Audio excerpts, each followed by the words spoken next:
पिछले कुछ दिनों में ईपीएफओ ने पीएफ से जुड़े नियमों में कई बड़े बदलाव किए हैं। अगर आपकी सैलरी से हर महीने पीएफ कटता है तो ये बदलाव सीधे आप पर असर डालेंगे। सारे अपडेट आपको इस रिपोर्ट में दे रहे हैं, इसे ध्यान से सुनिएगा और सबके साथ शेयर कर दीजिएगा।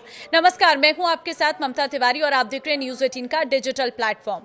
पहले ईपीएफओ के हर क्षेत्रीय कार्यालय का अपना अलग डेटाबेस होता था। अब ईपीएफओ ने सेंट्रलाइज्ड आईडी इनेबल्ड सर्विसेज यानी कि सिटीज प्रोजेक्ट के तहत अपने सभी सदस्यों का डेटा एक ही राष्ट्रीय डेटाबेस में स्थानांतरित कर दिया गया। यानी अब अलग अलग क्षेत्रीय कार्यालयों में अलग अलग डेटाबेस रखने की व्यवस्था खत्म हो गई है। इससे किसी भी अधिकृत ईपीएफओ कार्यालय से सेवाएं मिल सकेंगी। नए ईपीएफओ सदस्य पोर्टल पर लॉगिन करते ही एक ही जगह पर सदस्यता से जुड़ी पूरी जानकारी मिल जाएगी।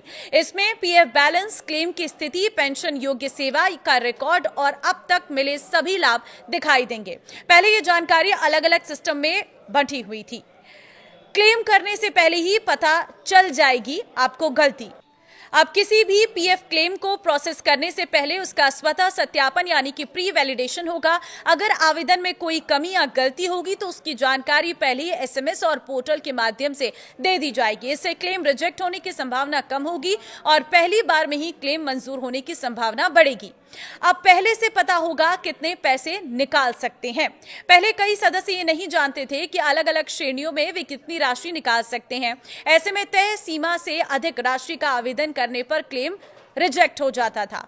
अब पोर्टल पर ही यह दिखाई देगा कि किस श्रेणी में कितनी राशि निकाली जा सकती है। इससे सदस्य सही राशि के लिए आवेदन कर सकेंगे। कितने रुपए तक के क्लेम का होगा खुद निपटारा। पूरी तरह केवाईसी से जुड़े और सत्यापित 5 लाख रुपए तक के एडवांस क्लेम अब ऑटो सेटलमेंट के जरिए निपटाए जाएंगे। पहले यह सीमा 1 लाख रुपए थी, जिसे बढ़ाकर 5 लाख रुपए तक कर दिया गया है। अगर अतिरिक्त जानकारी मांगी गई है तो क्या होगा, यह भी जान लीजिए। अगर क्लेम की जांच के दौरान किसी एक्स्ट्रा जानकारी या स्पष्टीकरण की जरूरत होगी तो ईपीएफओ ऑनलाइन ही सदस्य से जानकारी मांगेगा। सदस्य भी ऑनलाइन जवाब दे सकेंगे। इससे ईपीएफओ कार्यालय के चक्कर कम लगाने पड़ेंगे और क्लेम का निपटारा तेजी से होगा।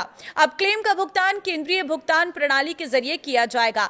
क्लेम मंजूर होने वाले दिन ही पैसा सीधे सदस्य के बैंक खाते में भेज दिया जाएगा। पीएफ निकासी के नियम में हुए क्या बदलाव, यह भी जान लीजिए। अब पीएफ से पैसे निकालने के नियम भी आसान कर दिए गए हैं। पहले आंशिक निकासी के लिए 13 अलग अलग नियम थे, लेकिन अब इन्हें सिर्फ 3 श्रेणियों में बांटा गया है। पहली श्रेणी है आवश्यक जरूरतें। इसमें बीमारी, पढ़ाई और शादी जैसी जरूरतें शामिल हैं। दूसरी श्रेणी है आवास संबंधी जरूरतें। इसके तहत घर खरीदना, घर बनाना, जमीन खरीदना, होम लोन चुकाने और घर की मरम्मत या रेनोवेशन जैसे कामों के लिए पीएफ से कैसे पैसे निकाल सकते हैं। तीसरी श्रेणी है विशेष परिस्थितियां। इसमें वे हालात शामिल हैं जो पहली 2 श्रेणियों में नहीं आते। हालांकि एक बात का ध्यान रखना जरूरी है, अभी पीएफ का पूरा पैसा कभी भी नहीं निकाला जा सकता। नई व्यवस्था के तहत खाते में कम से कम 25% राशि रखना जरूरी होगा। यानी अगर आपके पीएफ खाते में 1 लाख रुपए जमा है तो सामान्य स्थिति में कम से कम 25,000 रुपए खाते में रहेंगे।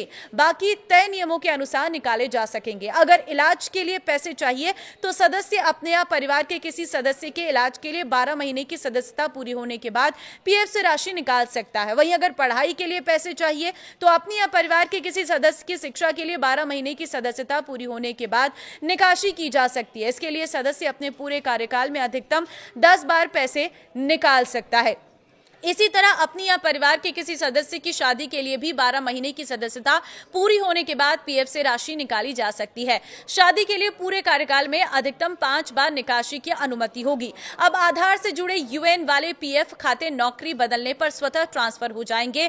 इसके लिए अलग से आवेदन करने या पुराने और नए नियोक्ता की मंजूरी लेने की जरूरत नहीं होगी। साथ ही पहले सदस्य केवल उसी क्षेत्रीय कार्यालय से सहायता ले सकते थे जहां उनका पीएफ खाता था। अब देश के किसी भी ईपीएफओ कार्यालय से सहायता और जानकारी ली जा सकेगी।